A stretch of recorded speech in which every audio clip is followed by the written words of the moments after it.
Bench opinions. 3 idiots with amateur analysis. It's very convenient that Klaus continuously forgets that he now is self-sufficient. Yeah, listen.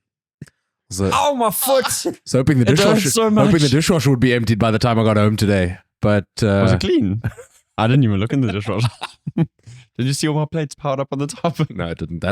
Then I would have come. No. I didn't do anything. I didn't put anything in the dishwasher today. What did you eat? Well, you see the bowl over there. Yeah. Simple man, eh? And then I washed everything by hand that I used otherwise. I used to Okay, do that now with- I don't have to feel sorry for you now. I'll watch it by hand. I used to do that as a kid. I used to Good for you. create these massive cereal bowls. I think that's where my now slight lactose intolerance came from, is that I'd drink like a liter of milk after school. Well, weren't you fine back then? I don't know if I was ever fine, but like back then my body could still handle it. I feel like as we age, our defenses, we're like an old aging medieval castle, bro. You know what I mean? And then eventually your defenses, there used to be a moat with water in it. Now it's just a tourist attraction. So they've let the water out of the moat.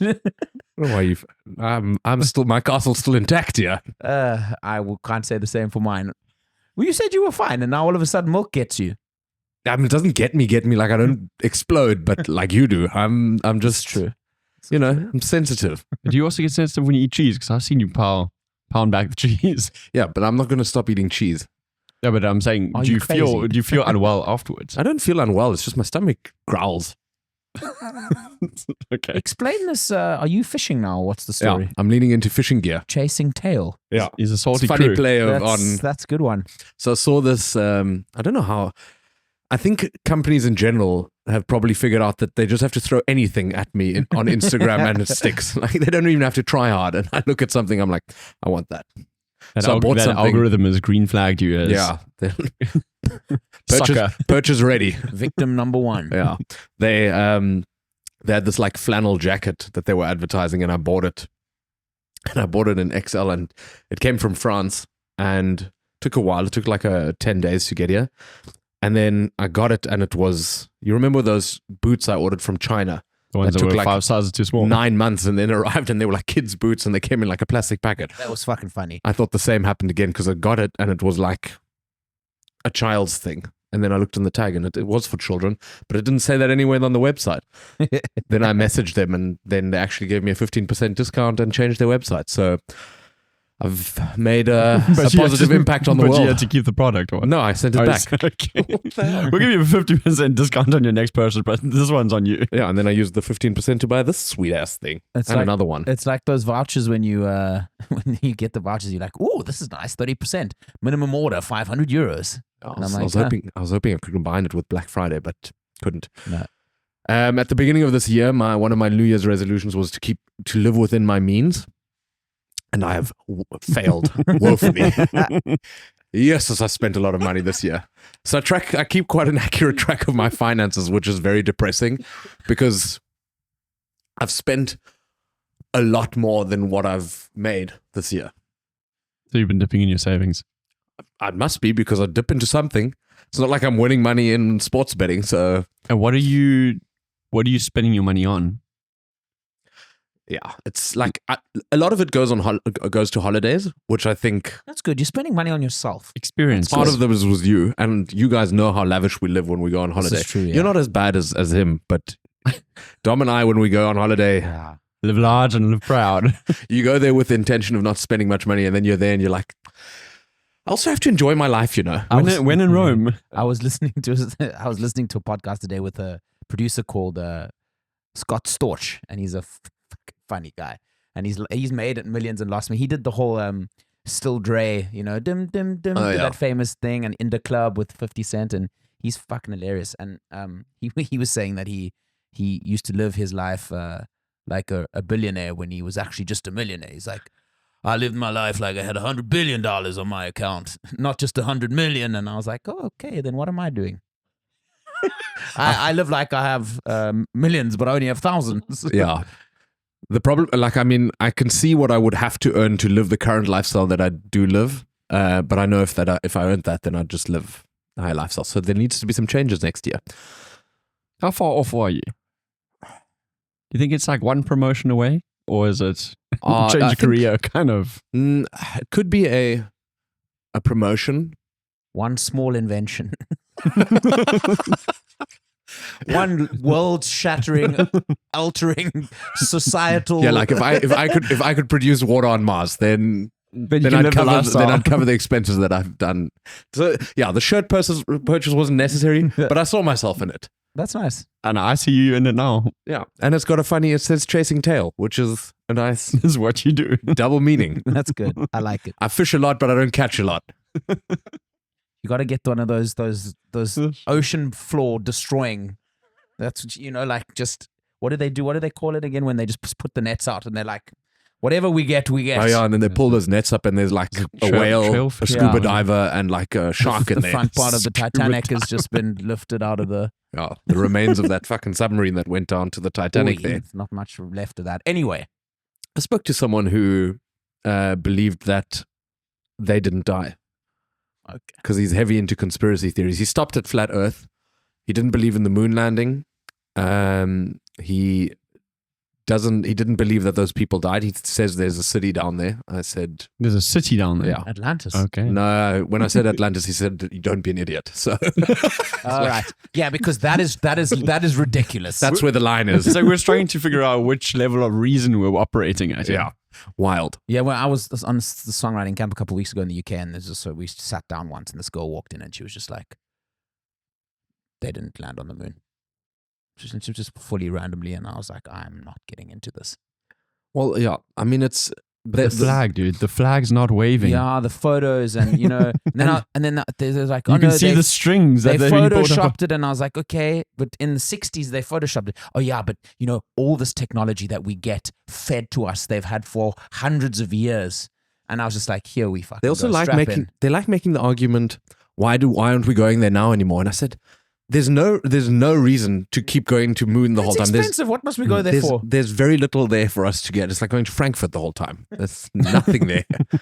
I think they have that. Constantly being on the train to Frankfurt. I think there's more interesting stuff It's on the moon. expensive, and the only thing there you can get what's that wine that you get in Hessen? What, that Neuwein? Yeah, is it Neuwein? No, Well, I don't know which one Yeah. you talk about then. it's not You good. mean crack? That Is that what they call it? that Frankfurt Hauptbahnhof is We. like the scene from I Am Legend. Yeah. Yeah, it's rough. Dom, how was your week away? Yeah, I was away. Oh yeah, I was gone from Wednesday. I think Düsseldorf. I was in Düsseldorf for a songwriting. I wouldn't say a songwriting camp, but I was there to write music with a new up and coming project that was actually relaunched last night. Quite exciting, interesting place, Düsseldorf. You can tell there's a lot of money there. I think within that region, it's probably the most well-off place. The way I knew it was well-off is that I couldn't keep my window open at night in the hotel because I just heard AMGs just up and down the street. AMGs, guys were buying there up and down the street. But yeah, I not much life to it in the sense. I mean, I didn't see much of it. I was in studio most of the time, but it's quite a sterile place. But cool and very productive. So that was the point, I guess. Nice. Is there a lot of the music coming out soon? You've been on a lot of songwriting camps. Yeah, that's the beauty of the music industry is you do a lot and then you wait. But hopefully, I mean, there's some other stuff coming out from mine, and but you're always looking at about a 6-month turnaround with most stuff in the most ideal sort of scenarios. But definitely exciting, particularly with this project, that it's all going to start kicking off, and we're working towards that. Yeah. So with the stuff you've been writing now in like April, May, June. Yeah, hopefully. I think it also just depends how things develop. If things go really well, really quickly, then it might even move back because then you start being able to sort of negotiate label deals with people, bigger labels, and then, you try and get things set up first. So let's see. I mean, my own project, I luckily have more freedom over, so there'll be quite a few releases coming on that. So let's see. Nice. You obviously know us quite well. If one of those songs or a song of yours exploded from one day to the next, what jobs would Klaus and I have in your entourage? Because Driver. you're obviously taking us along. Driver. Yeah, for sure. I need to even out that deficit in my budget. Yeah, that's true. That's Dominic can just write it off as a well, company expense. You're definitely not getting control over my bank accounts. That's for sure. Oh, Dom, we've been living above our means. Where did this Lamborghini come from? Oh, Buy a lot of fishing merch. yeah. I don't know what. I mean, Klaus, naturally, I think you would be head of content. Really? I don't think you would do it. I don't Klaus think. doesn't post. Like Klaus does Yeah, a lot but- of. It's not really. No, but Doesn't do a lot of production-wise, content like, on his He own. didn't say I'm head of social media marketing. I'm No, I head mean, of content production. Yes, I've tried to make him that on holidays that we go on, and if the guy's on holiday. goes Also, poorly. every time we go on holiday, and this guy's like, "Please take photos of me." And every time I'm like, "Hey, Maxi, go stand there." And he's like, "No, not now. I don't want to do this right now." So I'm like, okay, well, I give up. Then I had to ask him to take pictures of me during High Rocks, and got like a video of mainly Costa and Vitautas. Yeah, but you were standing like this half the time. Yeah, You can do merch. Oh God! If you really want to be in a deficit, then let me do that. Yeah, but as long as you're not making me like really small tank tops, I don't know how that would work.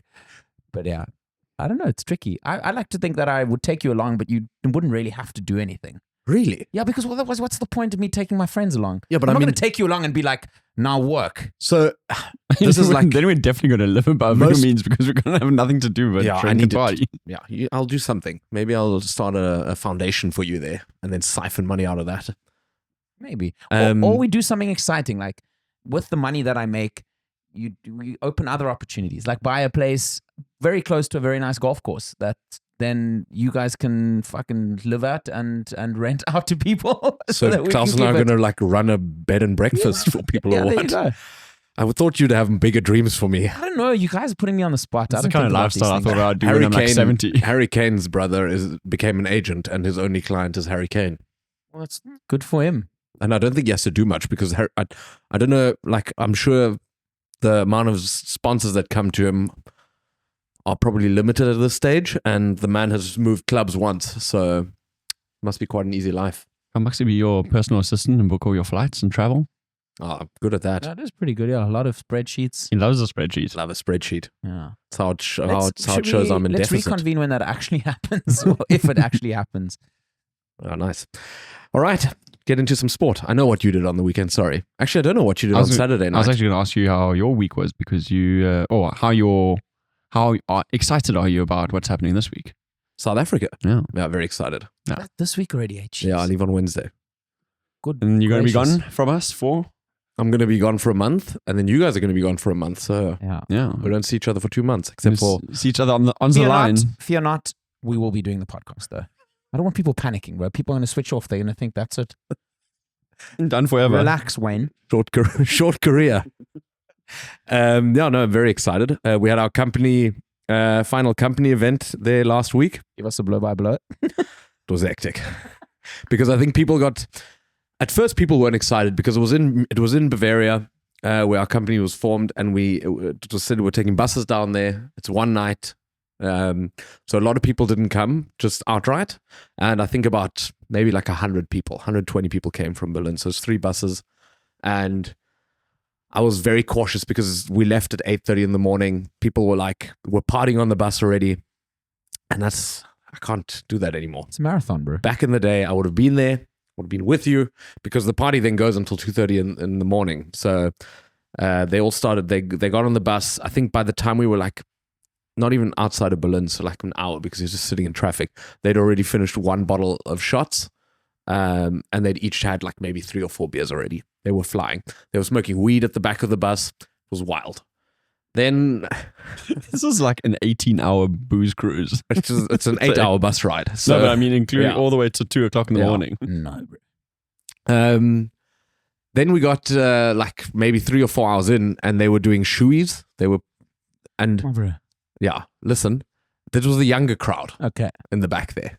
Also, Maxi tells me it was one guy passing a shoe around. Yeah, it's wasn't one it? dude's shoe. No, wasn't guys. everybody using their own if I'm shoe? drinking out of a shoe, which is like, Probably I think I'd never have to gonna have a happen. gun to my head. It would be my own shoe. I'm not drinking out of someone else's shoe. There's so many problems with what you've just told me. Like, But also, that dude put his shoe back on afterwards. no, man. Yeah, I was walking Did around with anybody- it the whole night. Did anybody check for athlete's foot, eh? I don't know. I saw one of the dudes at work today, and he looked fine. He also sent me another video on Saturday of him doing another one. So It seems to be Seems to enjoy it. he's also 21, so okay. Yeah. Idiot. different.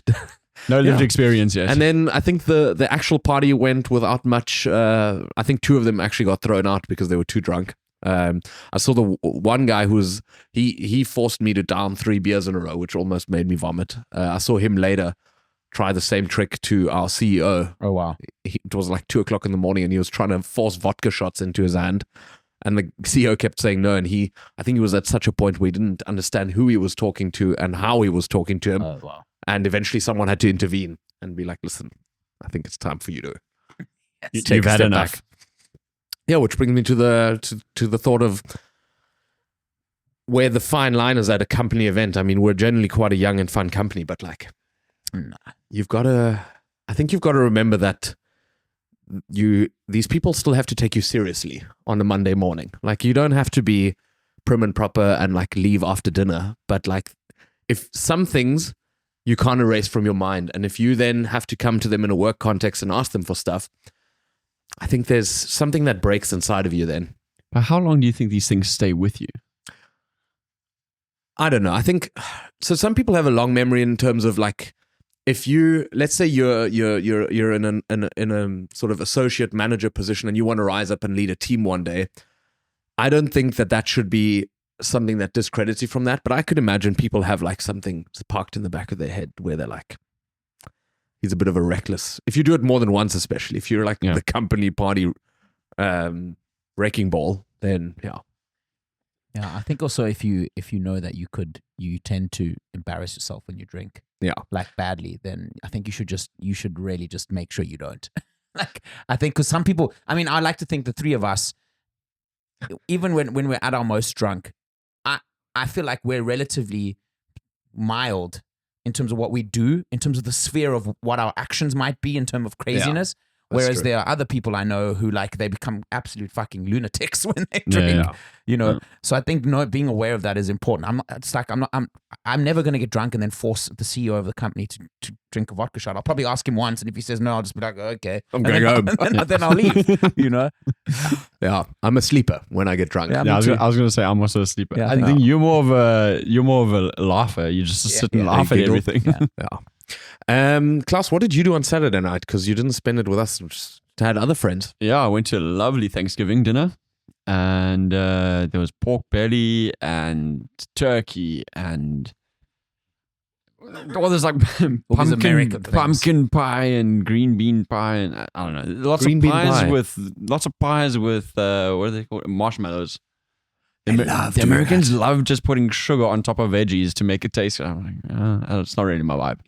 But like the pork belly was, it's like if you let like a 9-year-old design a dish. Yeah, 100%. Well, it's like when I was, and you force them. There has to be vegetables in there. He's like, I'll make vegetables. Yeah, but with candy. It's gonna have chocolate on it. well, it's like when I was in those soft chocolate adverts back in South Africa with us. That soft chocolate in a tube. One of the scenes in the advertisement was they literally made us put chocolate on a Brussels sprout and eat it like on camera because that's not right. And I was even at the age of, I think I was like 9. I think at that age I was like, if this is your marketing strategy for this, you're gonna have a problem because it also tasted like shit. Like, it might surprise you, but chocolate around a Brussels sprout does not make it any better. I have a lot of problems with chocolate covered fruit. Not if it's a strawberry like in chocolate fountain, but if you buy chocolates and it has mixed fruit in it.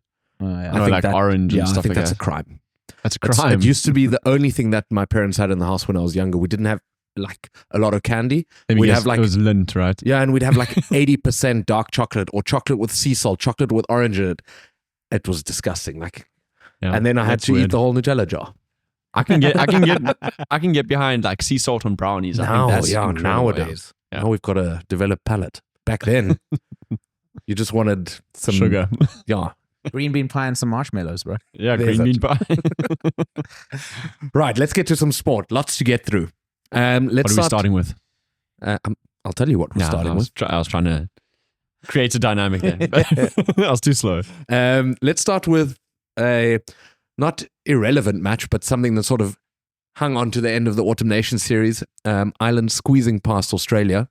So in the end, I think if you just looked at results, it was probably quite a successful end of year tour for Ireland. But if you look at Australia, they've definitely come on leaps and bounds. Oh, that's a question I was going to ask. So is Australia that much improved, or is Ireland really struggling because they almost lost against Argentina and they almost lost against Australia. I would say Argentina's quite good. Mm-hmm. I think Ireland are probably not. Argentina also got smashed by Scotland. Ireland also beat us this year. Yeah, well, it was 1-1. Yeah. I'm not sure where this is going. No, I'm asking you if you think Ireland has... I think Australia is not as bad as... I think they've progressed under Joe Schmidt. Mm-hmm. Yeah. I think there is the dynamic, though, of where the teams are in their seasons, etc. as well. I think you have to factor that in with Ireland, for example. They're at the beginning of their international season. You know, they've... I think that's important check. Obviously, they did play the 2 games against us. But I think that also plays into it. I think the rugby championship, I would say that the international schedule, with the way that games fall, actually suits the Southern Hemisphere teams a little bit more because it's so packed together that they come straight out of the rugby championship into the autumn internationals. It feels like it anyway. So I think that's something to factor in. But I do think, I mean, if you look at the Irish team, you know, it is a golden generation, I would say. And I think that it's only a matter of time before they start bleeding new. Like younger players, I think Prendergast is a great fly-off. I think he looks really good. They are actually doing quite a lot of that already. But I think they do it so subtly that you don't really realize. There's a few key positions I think they don't have that much depth in, but I don't know where else. But I mean, even people with like someone like Bandiaki is not young anymore, No. you know, and he's a crucial player at that inside center role. So and a lot of guys in their front row, I think, are also. Yeah, I mean, they've got that. They had that young hooker that came in, and Porter, I don't think is that young. No, so I think it will affect you until these guys are, you know, particularly if you're talking about a golden generation. I think that's what we have to remember. We're talking about the best Ireland team there's ever been. I would argue. So I think it's only natural that there's a sort of dip and there's a sort of phase to kind of figure it out. And for them, this is the best time to be doing it. 3 years out of the World Cup. Makes this Ireland team better than any other Ireland team that's ever reached a quarterfinal of a World Cup. Ooh, I would controversial. Ask, if there's any Irish fans, maybe you can let us know. So, like the thing with what you were saying about like it's the beginning of their season. I mean, you can make that argument for when they come on our incoming tour, when they come over to South Africa or anywhere else in the Southern Hemisphere. If they go to New Zealand, Australia, or Argentina, we're also at a disadvantage there.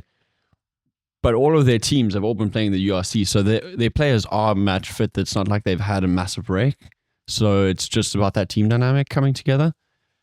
I feel that 3 years out from the next World Cup, if they're not starting to blood more players now already, they seem to be hanging on to a lot of their old players, as you say, Andrew Porter, you know, the likes like that, Bandiaki, who won't probably make it to the next World Cup. So why are they not bleeding in new ones? True, but you can look at the South African squad as well. Look, Rassie did end up using 52 players this year, which is true.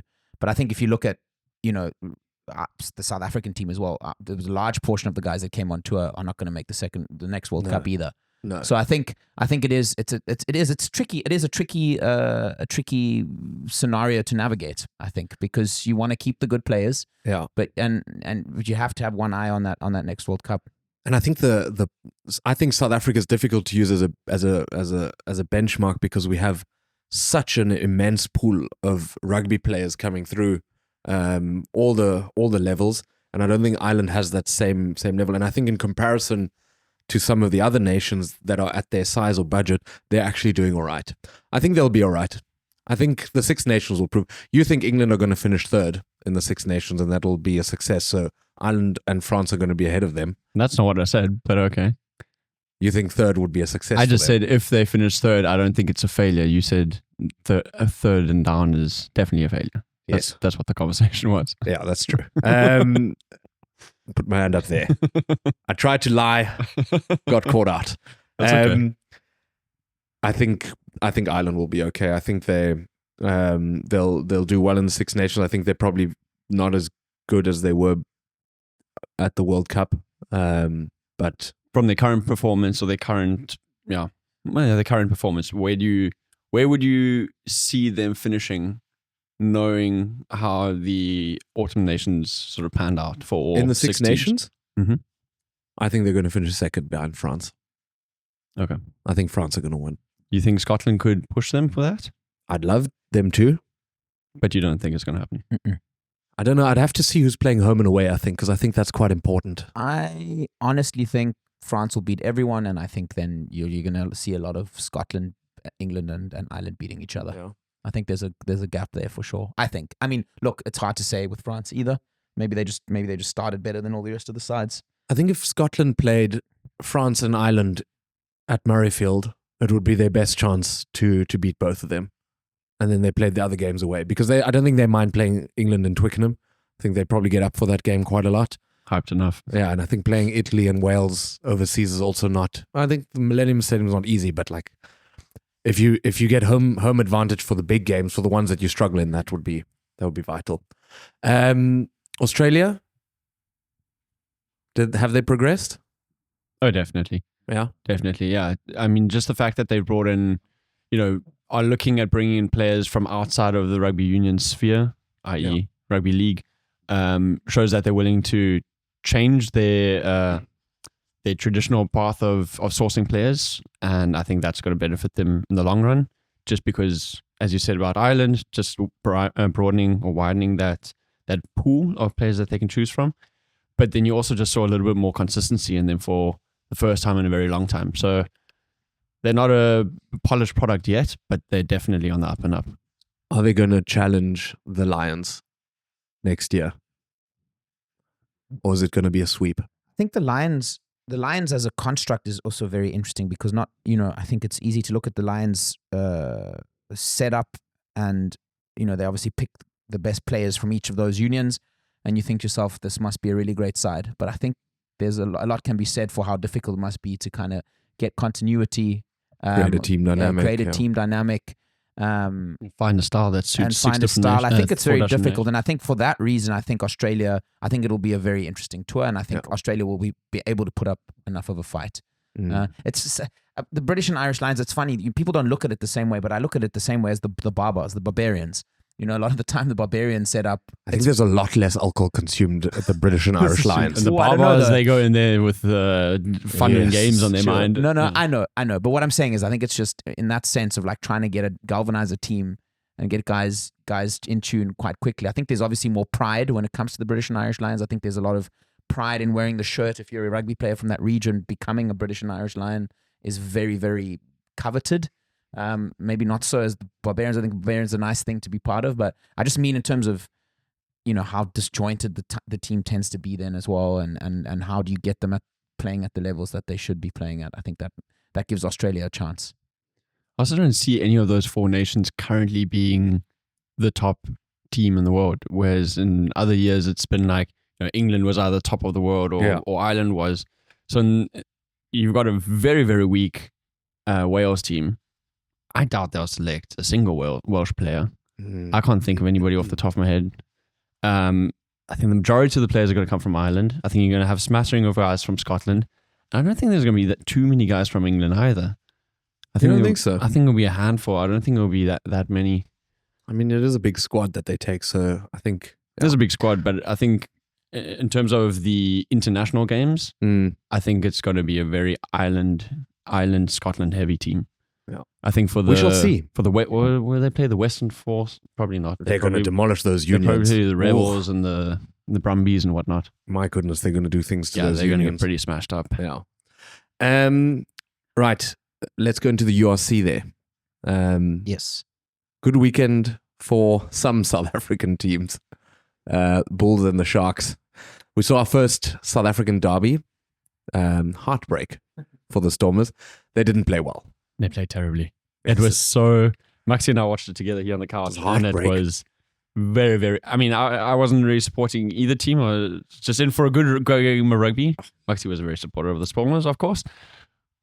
But it was hard to watch because when the Stormers had opportunities, and like legitimate opportunities, try-scoring opportunities, out of nowhere, it was like a ghost slapped the ball out of their hands. Gelant dropped a couple. Herschel Yankees dropped a couple.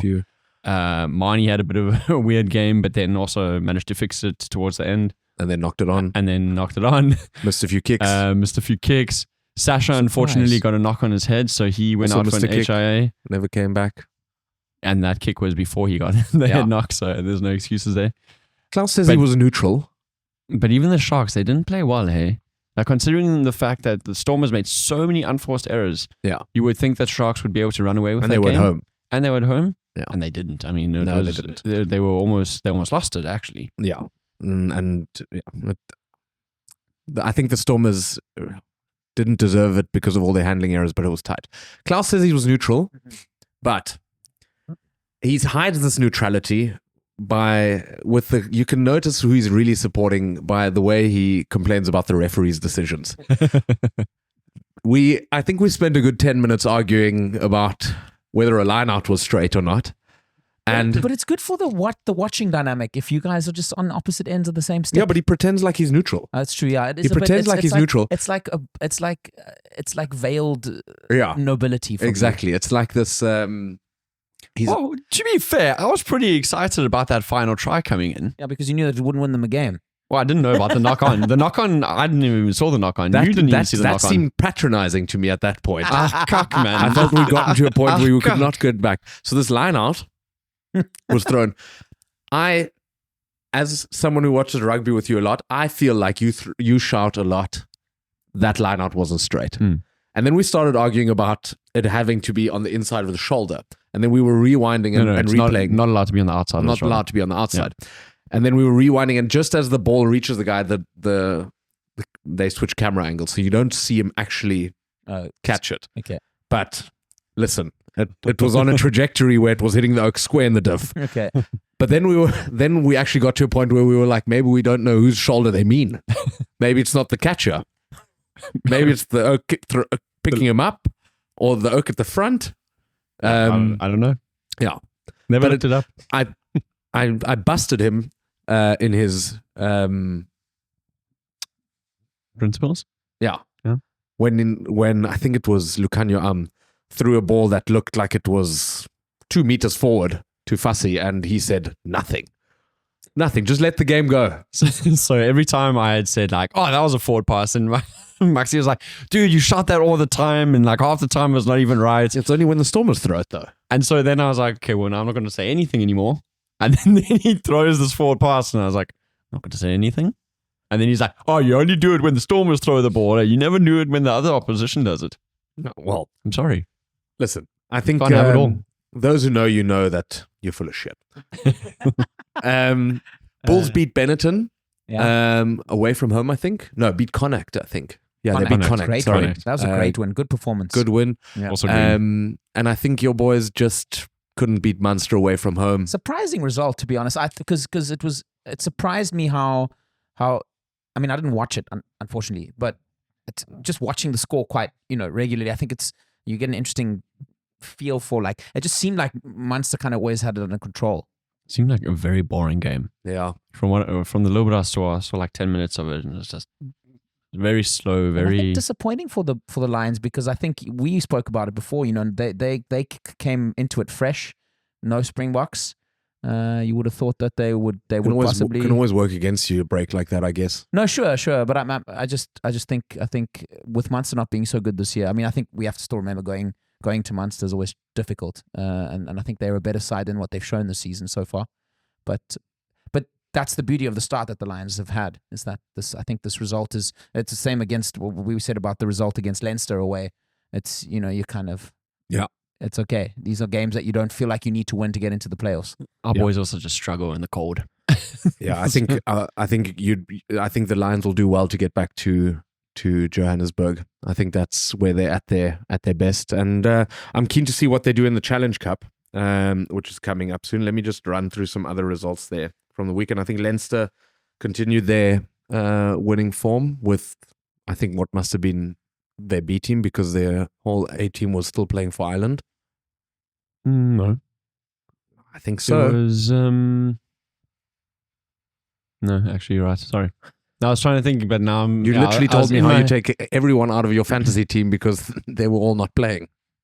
No, who did I played Sneeman. Yeah, but Sneeman came off the bench. That's why I was like, no, and he's not Irish. Though. I know. That's why I was like, in my head, I was like, no, but there was an international player in the team. And then I think for the rest of them, all going to form, with Cardiff winning, Zebra winning, Edinburgh winning, and Glasgow winning. So yeah, and then there's some Heineken Cup and Challenge Cup to look forward to now, which is always a good indication of where you are in comparison to other teams. Oh, we're also in a fantasy I've- and Not- predicting game Not for that fantasy, because I don't think. I think just Not predicting. fantasy, just predicting. I have absolutely no fucking. No, I read some of the names and I was like, I've never heard of this team in my life. I also did my predictions tough. like 3 weeks ago because I don't know any of those It's like tough. French teams, Yeah, especially for the Challenger I Cup. have to do some research there. For the Ask for the, ChatGPT. for the Heineken Cup, it's a little easier because you kind of have Yeah. heard of those teams at least, and if you've heard them, like, oh yeah, they won a couple of years ago, then you can kind of sort of bet that they still semi decent. But the Challenger Cup is, so might as well pick names out of a hat. It's like these days the Conference League there in football. They play some teams that you think are like out of the 6th division in Hungary. Yeah, it's tough. Looking forward to that. Let's go through some football from the weekend. Yes. Dom, do you want to start us off with? So your coach says it wasn't a great performance, but you won 4-0. Yeah. It was a good performance. I think Everton are in big trouble. Big trouble. And I didn't think I would say this because I think I was quite convinced that Sean Dyche would not let it slip. I think for me, is a coach that at least keeps his team organized enough to kind of get results. I don't think Everton are going to be in the relegation battle till the last minute, I think. And if it keeps going like this, they might fire him as well because they have a new investment coming in. Anyway, I digress. United were good, very good. What I found very interesting, and this is something that I find quite refreshing, is that 2 of the players that Amorim criticized in the previous games, Rashford and Xerxes, went on to have really good games. They both scored 2 goals each. Ahmad is slowly turning into an absolute baller, and everything actually points towards the criticism of Erik ten Hag being quite legitimate. Yeah. Which I think is something that's bittersweet, obviously, but I think that at least kind of settles the noise around the football club and saying, okay, we've made the right decision, at least on the most basic form now. Yeah. By saying what, players that weren't playing are now playing and playing very well. Formations has changed and it seems to be working better. I think I like how sober Amorim is about it. I like how honesty is about it, though. And I think it's important to keep expectations where they should be. Yeah. And I think, though, what is quite exciting is that we might benefit in our rebuilding phase under Amorim off a pretty wild, unsure league table.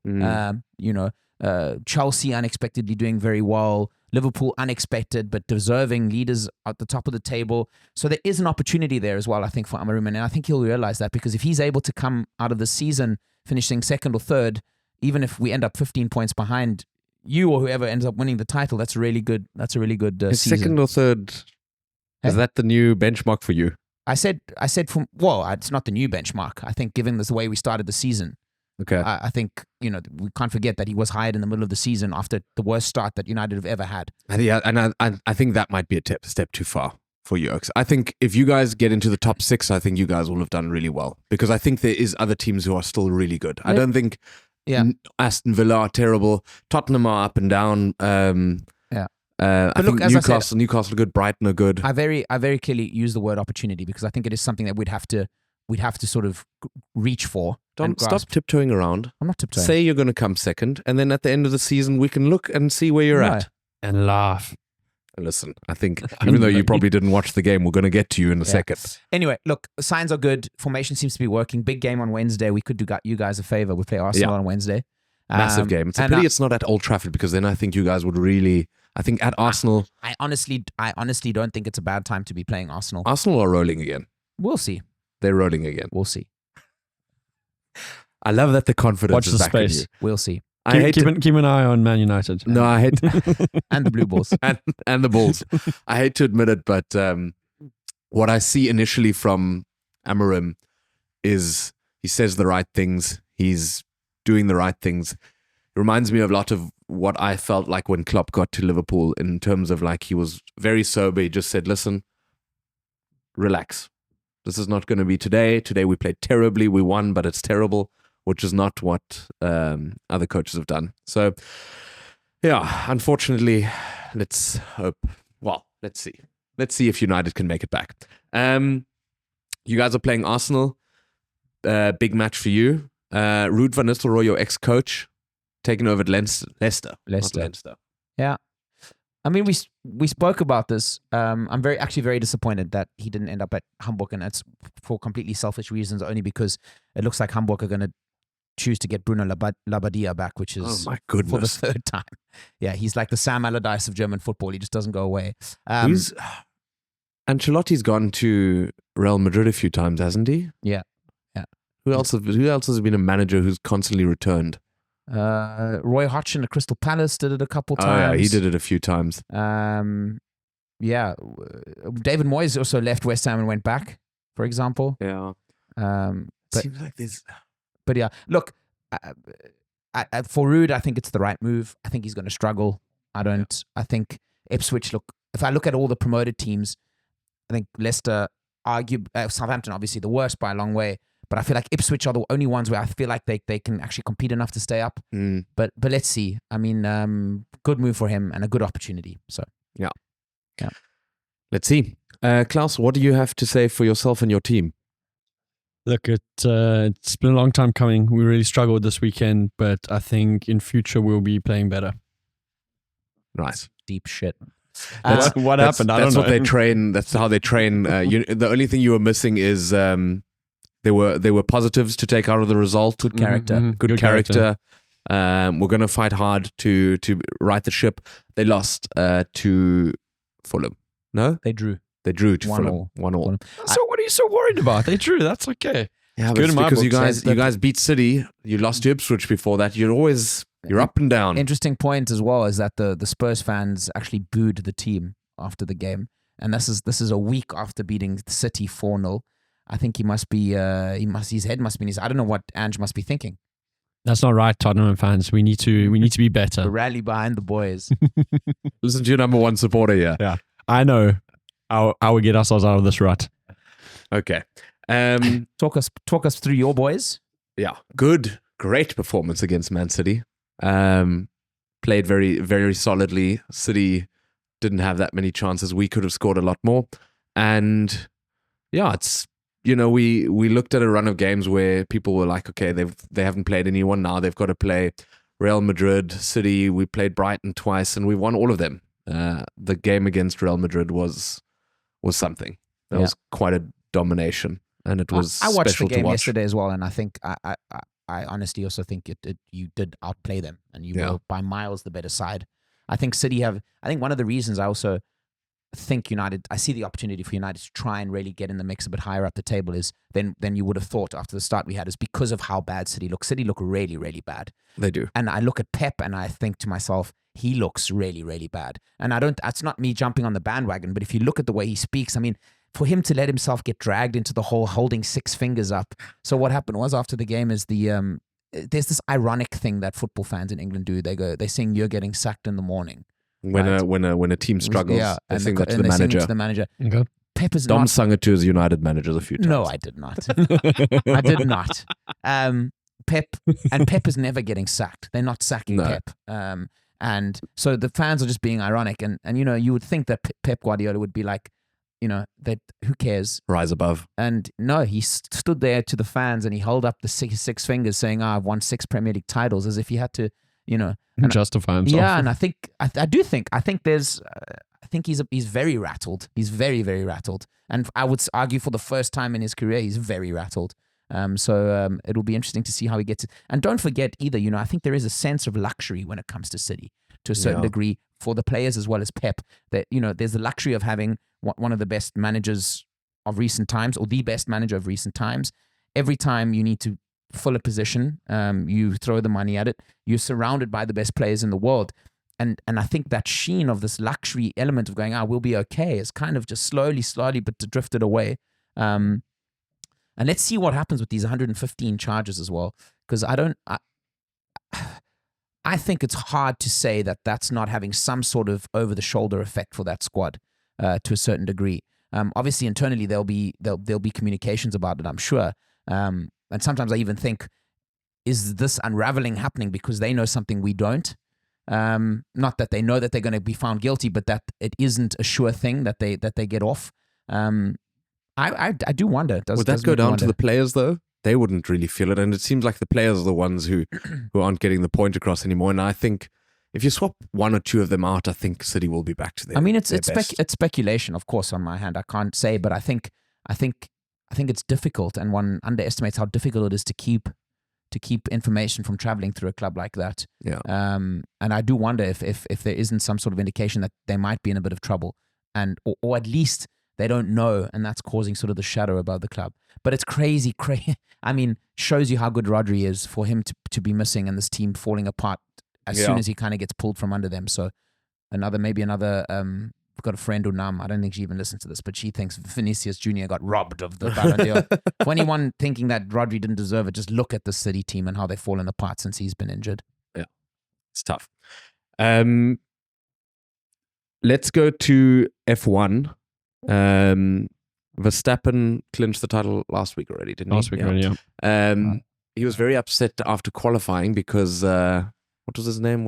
George Russell handed in a complaint demoting Verstappen from first to second, giving Russell pole, and he basically called him a little bitch afterwards. Yeah. What was the complaint about?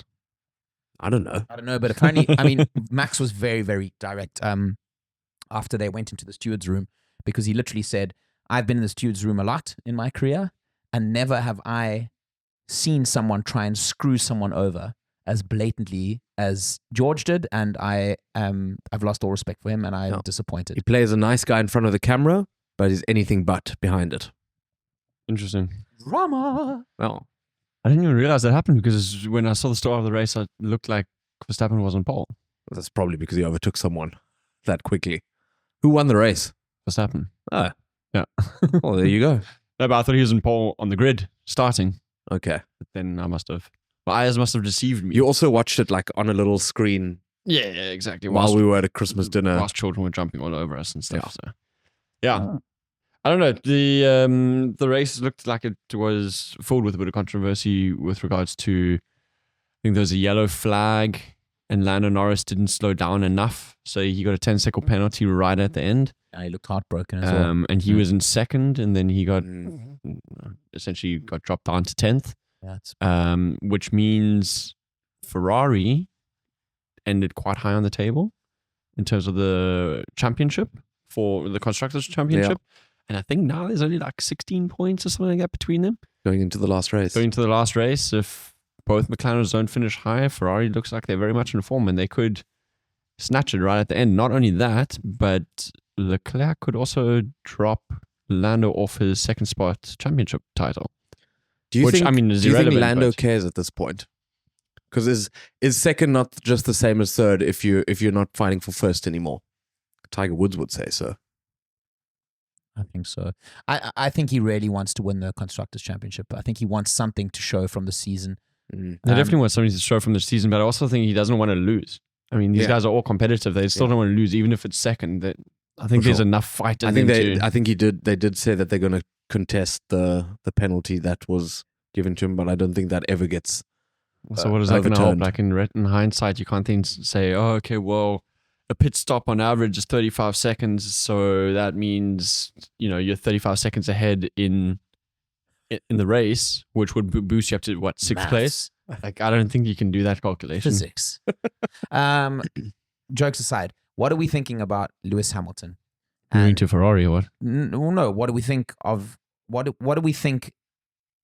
Are there prospects for him? Does he still have it in him? Because I saw an interview with him yesterday, being a sarky little twat about being slow. He's done with Mercedes. And I know, but I ask myself, do we think he has the fight in him to go to Ferrari, which is a team obviously on the up and up in terms of they're having one of their better seasons they've had in a very long time. Does he have it in him to fight? First of all, I think fight for who the first driver is, the prominent driver, because I don't see Leclerc he's not going to just stand there and be like, here you go. So in like team dynamic within the team, that's the first thing I ask. And the second thing is, if things don't go well early doors, does he have it in him? Because I think Mercedes have been terrible this year, and I think that can't be disputed. But, they started the season terribly, and, I question if he has it in him to like not just throw in the towel and actually mount a serious fight to actually compete for the, because I think those are the standards he has to be setting for himself, and we will all set for himself. I think if he's not challenging for titles next year, I think you would consider it a disappointment. But I mean, maybe he just becomes the new Fernando Alonso. He just sort of becomes a bit of a journeyman. Races, That's my question, races though. here, races there. That's a bit of a big team to just be a second fiddle. Yeah, but I mean, you can't have two races as a number one race. I think they'll back Leclerc, and he's just. But you don't want to have a number one race. You don't want to have two number one races necessarily, but you want to have a second driver that's at least pushing driver number one. I honestly think he's, as soon as that decision was made public, I think he has Checked out. Yeah, checked out mentally. And I think that the stuff that when the car goes wrong now, he behaves in a sloppy manner to try and shine a little bit of a larger light on the fact at how disappointed he is how Mercedes is doing and how he feels let down by them. Maybe, but I think then he needs to put himself towards himself, because George Russell towards the second half of the season has actually been performing quite decently. George Russell is a snake. And he's a snake. We know that now. That may I be. feel like you have to be one to get to the top, you know. But George Russell is still Dom what he thinks about Formula One races. It's still outperforming Lewis Hamilton week in, week out. To your first question, in terms of team dynamics, I think they made a massive mistake. I think Carlos Sainz is a very, very good driver, and he's just hitting his peak now.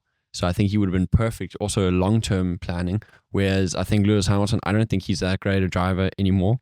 I think he's on the downward sort of side of his career. Besides that, it's been pretty well known that at Ferrari, if you don't speak Italian, which, correct me if I'm wrong, but I don't think Lewis Hamilton does. Buongiorno. Oi, boys, buongiorno.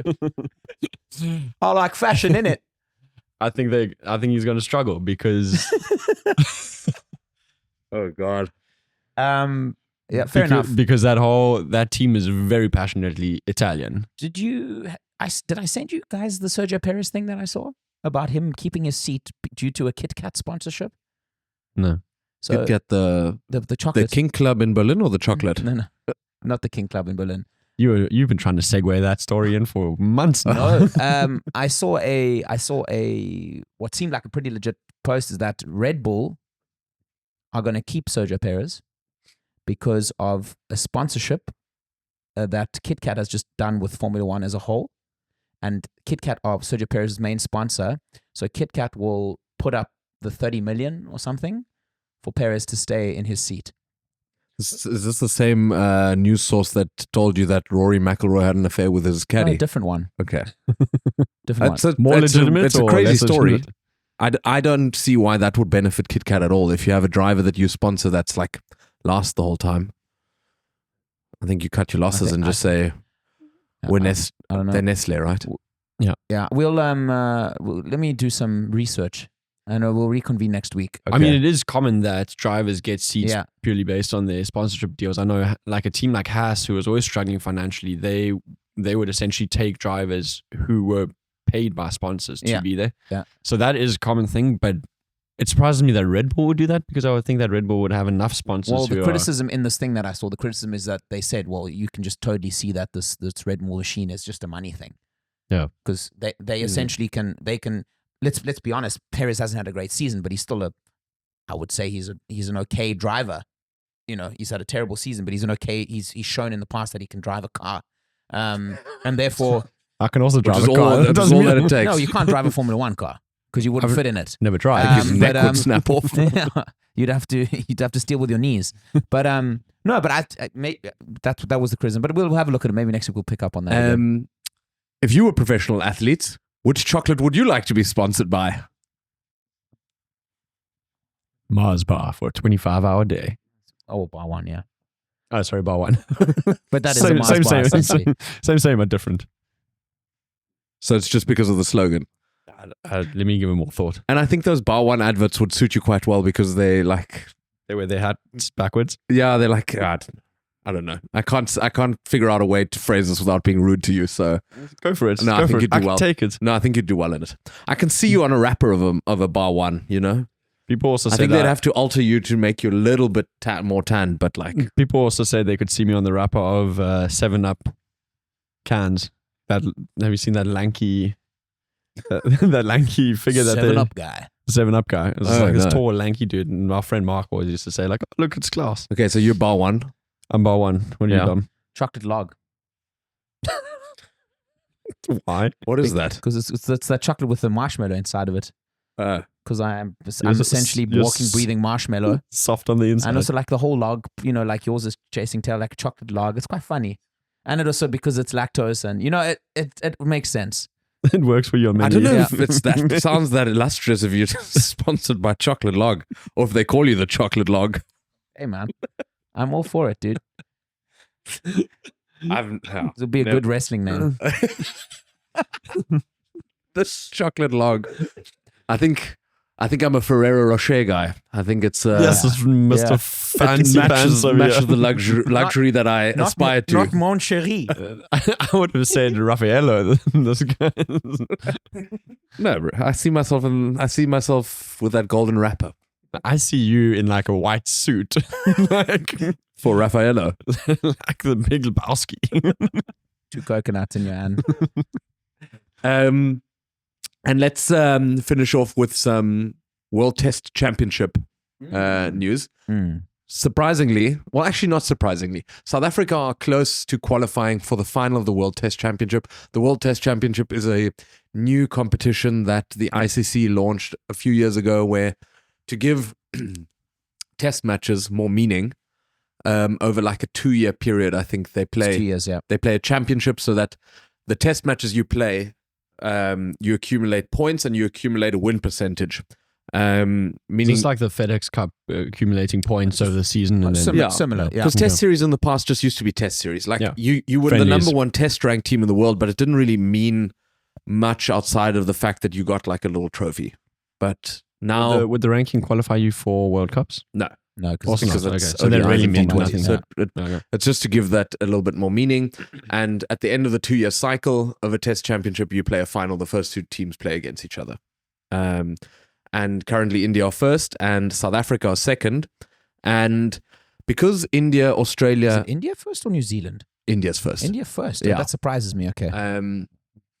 Because India, Australia and England have sort of monopolized and almost tend to only play against each other now. They obviously, those are quite competitive, and we play against some lower ranked sides. And because it goes by win percentage, we've got quite a good chance of actually getting in. We play Sri Lanka at home, and then we play two home tests against Pakistan, and we have to win one of those or two of those. One of those. One game out of those 3. Yeah, and I think I see us. I think we'll beat Sri Lanka in the next test. I think if weather stays out of it, I think we'll definitely do so. Pakistan we should beat as well, yeah? Yeah, they're a good side. They're a good side. It just depends. It's with Pakistan, particularly when they're touring South Africa. It all depends on conditions. Yeah. If they, and where we play. I mean, there's certain pitches that favor the spin and also favor reverse swing. That's where Pakistan tend to do quite well because their bowlers are set up for reverse swing. But 9 times out of 10, I think South Africa's record at home is incredible when it comes to test matches. So, and we seem to be hitting our straps. There's some good, young, exciting players. I saw they've called up Mapaka now because what's that guy's name? One of the guys, the seam bowler's got injured now, and he looks incredible. So so it's I think it's good for South African cricket. We play comparatively few test series, which I think is also just as a result of like some of the top tier nations not necessarily wanting to play us that much anymore. And I think if you do get into a final, or if you win the World Test Championship, I think that puts the onus on those big countries to say, okay, well, we want to play you because we want to show that we're better than you. So let's hope it opens the door to that. I guess you still have to overcome India, which is... Cricket's they're gonna have to look at the power dynamic in international cricket and how they fix it, because but cricket won't look at it because the power dynamic lies with India and Australia and England. I think in the short term they won't, but I think in the long term they're going to have to look at how they keep the game globally attractive. There's no point in only having 3 competitive. I think New Zealand are unbelievable. They beat India in India. In a test match series now. So they are the outliers, and South African cricket will always have a relative sort of strength to it because but then they now lose to someone. I think they've lost to someone at home now. That might New be Zealand now. Pakistan. It would be Pakistan, Yeah. I think. Yeah. So I think they're also like a hot and cold team. Yeah. But yeah, very interesting. Let's see. We still have to beat them, and I think it also depends who your opponent is. Do you play it on neutral ground? I don't think so. I think you end up you'll play in Really? India, which, yeah, I think so. Or actually, no. You No, know what? because I think they they played- played at Lords. they I think played they at- played in England. Yeah, because I think Australia played India in the last one. Which would favor us. Lords Yeah. would favor. I don't want to go to India. You can basically just give them the trophy. Yeah. Did you see some of the IPL reaction? I mean, I sent what the salaries that the South Africans earn. I saw which- that we've Yeah. got the most players going outside of India. Yeah, The most players bought. I read somewhere that South Africa is the Brazil of T20 cricket, and so it's Brazilians in football. We're like Nice. the Brazilians of T20 cricket globally. Some interesting stories That there as rugby as well. Love to party. yeah. Love Yeah. the cocaine. And interesting love match fixing as well. But Another 3 guys got busted there. yeah, but I saw the funniest thing today because they call it the Ram Slam. Back in the day, 2016, and it's like the one guy posted something today, and he was like, "Imagine being arrested for throwing a Ram Slam game. How do you explain that to your kids?" Anyway, but You get you throw a ram slam, you get thrown in the ram slammer. oh god. Moving on. What I wanted to say, You get rammed in the slammer. Yeah, there we go. It was right there. And I was so close. what I did want to say about the IPL though is, did you see that? That works in 2 ways as well. That's why I'm laughing. Christ. Sorry. Jesus. Didn't know that was going to be such a poor decision by me to bring Ram Slam into this. But no, there was a 13-year-old that was also bought. Sorry? A 13-year-old. A 13-year-old? Yeah. If you say it this way, there was a 13-year-old bought. There was a 13-year-old Bought- auctioned for his team. I think he joined the I thought a Rajasthan 13-year-old was a Royals. ram slammer. Hectic. Yeah, and he's From actually, India. yeah, and he's Okay. actually played first-class cricket already. Wow. That's amazing. He's a batsman, which makes it even more insane to me. Yeah. Because to be facing 140 kilometer an hour cricket balls at the age of 13, but that's one to watch as well. Let's see how he gets on. That's amazing. I would tell you his 13 name, years but old. it's- Surely that's too soon. I don't know, dude. Is it? I think I've never heard of a 13-year-old being, but he might also just be like one of those squad players who's not necessarily going to play. But there's a looks player who cool in the actually who's playing for Arsenal as the captain, Odegaard, who was, I think he was a little bit older, but I think he was like 14, 15 when Real Madrid were buying him. He's getting straight into our first team and they bought him, and then it was a bit too early for him. But now he's I must say he's had a better career than I thought he would. Yeah. He would have after he kind of left Madrid. yeah. Because I mean, he's one of Arsenal's best players. So obviously the recruitment in that sense by Madrid was they were right about a lot of things. Yeah. But I think it always is a risk. I think as a batsman though, at least the physical aspect's not there. I think if you're a fast bowler, you're just not gonna you're not gonna get bowl at the speeds that you need to bowl at a younger age. A lot could be said for spin, I guess. Yeah. Another interesting thing that I saw today, there's a lot of teenagers climbing the global rankings for darts now.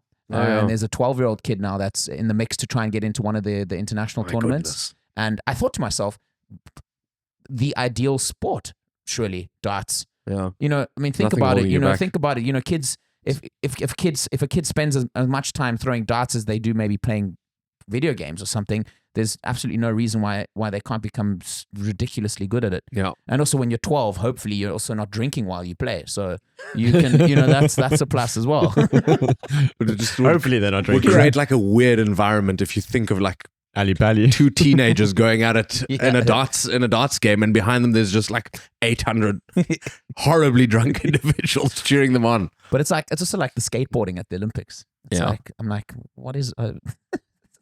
I guess the only thing is like mental fortitude. Yeah, Like how much pressure can these kids handle? You could argue that they don't give a shit. yeah. They don't even know what's at stake. Yeah. It's just, but I wonder what that does to you long term, eh? Long term's overrated these days. Anyway, it's not Break them early. Jesus, Moxie. Anything else you guys want to cover before we go into our plays of the week? No, not really. Nothing in my mind. Have you got plays of the week in your head? I've got a play of my week. Okay, hit us.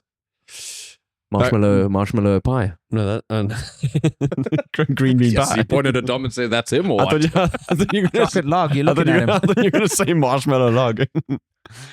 My player of the week goes back to Formula One. It was the sprint race. Lando Norris was leading the race the entire time. On the final lap, it was him, Piastri, and team orders from McLaren were, we finish like this. Yeah. Norris said, take a hike. And he went through and he let Piastri win it. Nice of him not to swear and say, take a hike. Piss off. I mean, I don't actually know what language he used. said, I don't think he actually said anything. I think he was just silent about it. Put that where the sun don't shine.